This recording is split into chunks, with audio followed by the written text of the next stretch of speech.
Once again, Talion was caught, terrified.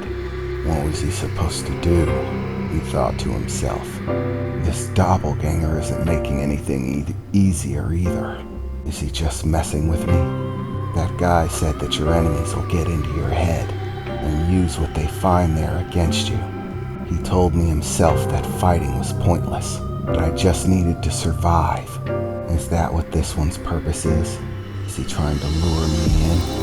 Talion thought to himself, unsure of anything at this point.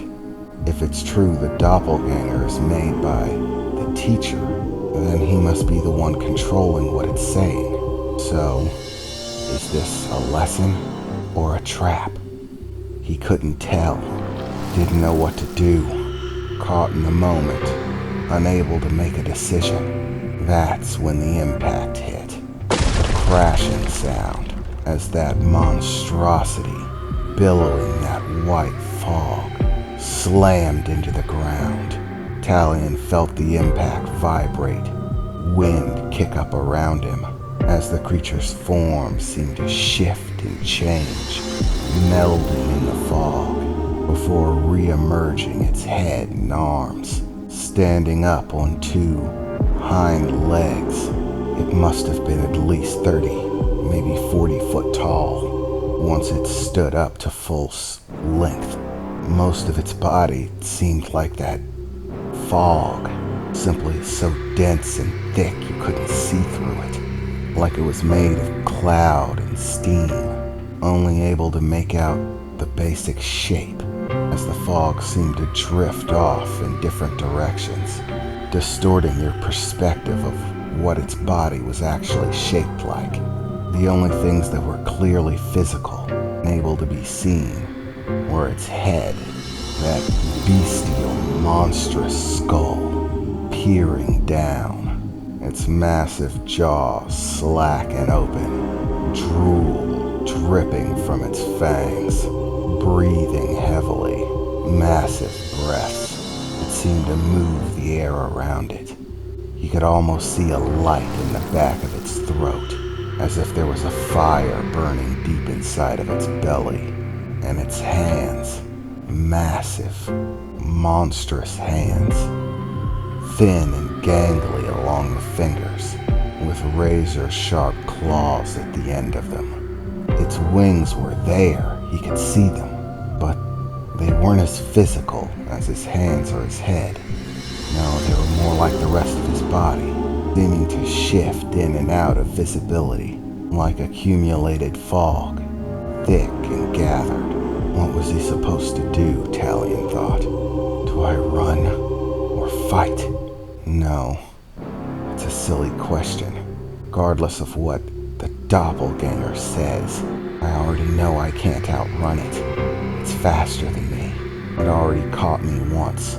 If I try to run again, it'll just do the same. Even trying to use the trees for cover won't slow it down, which means my only choice is to fight, Talion thought, still gripping his ribs, trying to recover from the fall. His legs were still shaky. He was uncertain how fast he could move, but he was going to have to do it. Some of the other fights may have been optional, but it doesn't look like this one's going to be, Talion thought, glaring up at that massive being. And just like that, it rushed at him. Once again, every footstep clashing to the ground, shaking everything around, like boulders being dropped everywhere. Talion took the deepest breath he could. If he had anything that might hurt it, this was the only thing that he could think of that might do anything at all. And with the biggest exhale that he could manage, he spewed the biggest stream of fire you think he's ever managed to pull off.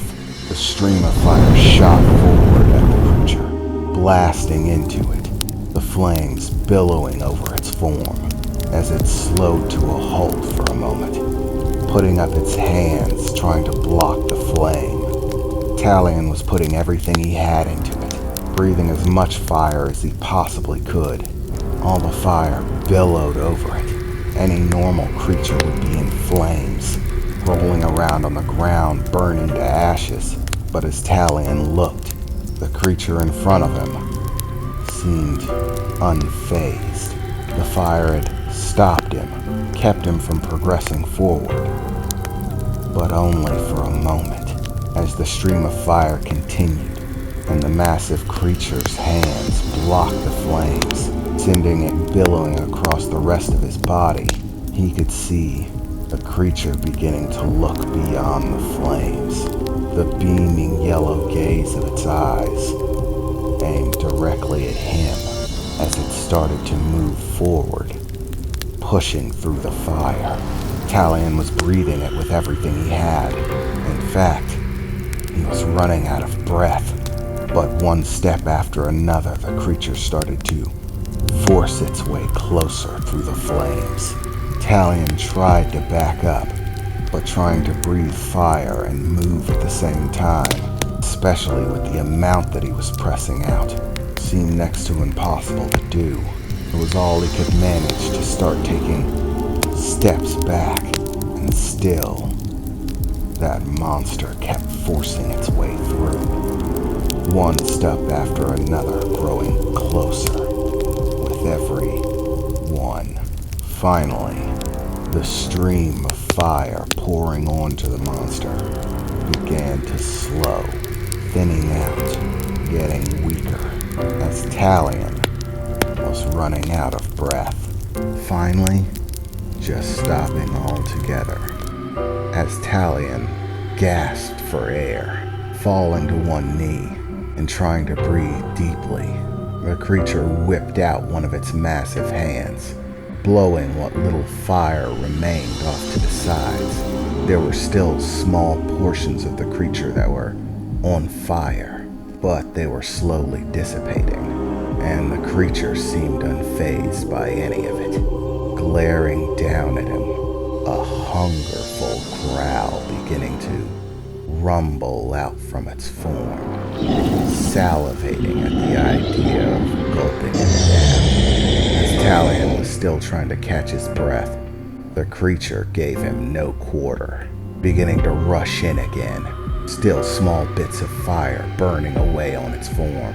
It lunged down, jaws wide open, that ominous glow like firelight in the back of its throat, as its head catapulted down towards Talion. Thinking as quick as he could, Talion jumped up, narrowly avoiding being swallowed down as the creature's teeth sank into the earth and stone below him, tearing up massive chunks of it, pulling it into his jaws, as Talion landed on the top of its head and began trying to run backwards across its form, jumping off of his back in the other direction, as the creature stood back up, pulling its jaws out of the ground, spitting out huge chunks of earth and dirt, turned back in Talion's direction, this time reaching out one of its claws.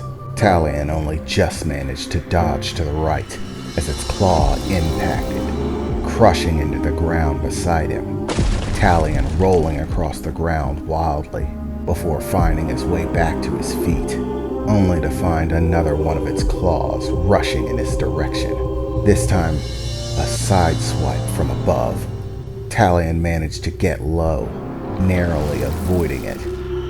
He could feel the wind from its form sweep by as it tore a groove into the ground beside him. Okay, Talion thought. So, one big breath isn't going to do it. Maybe I can use it as a distraction instead.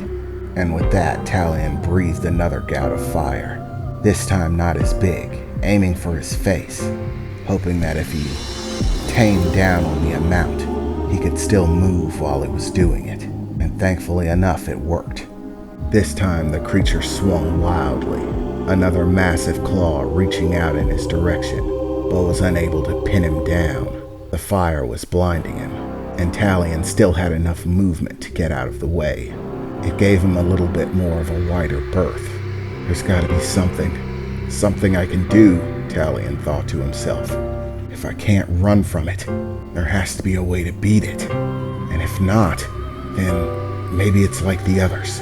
Maybe it has a time limit. After the time limit's up, it'll go away. And all I have to do is make it that long.